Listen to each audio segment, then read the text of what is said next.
focus sur la communauté des Rastafari à Chéchémène en Éthiopie, venus de Jamaïque et vénérant l'empereur éthiopien Haïlé Sélassié et qui leur a donné la ville de Chéchéméné. Et ils considèrent cet endroit comme la terre promise des adeptes du mouvement, mais sans réel statut dans le pays.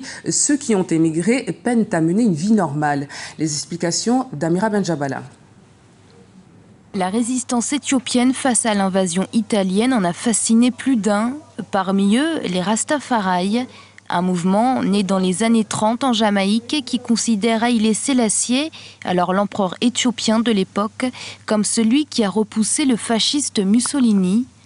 Et en reconnaissance à la diaspora noire qui s'est mobilisée auprès des Éthiopiens pendant cette invasion italienne, Haïlé Sélassié donne Chéchémène aux Rastafari, une ville à 250 km d'Addis Abeba, la capitale.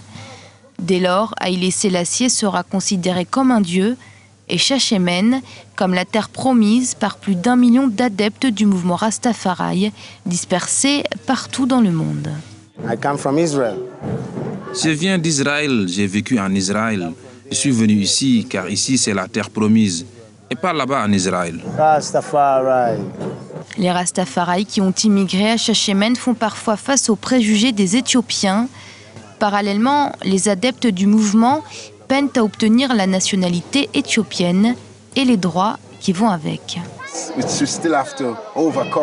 Il y a des défis qu'il nous reste à surmonter. Le gouvernement n'a pas vraiment une politique en ce moment pour nous. Nous sommes donc toujours dans le flou.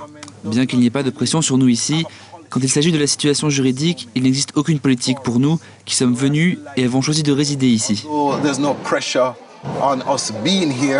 Les Rastafari réclament par ailleurs les 500 hectares donnés par Sélassié et qui leur a été enlevé après le coup d'État de 1974.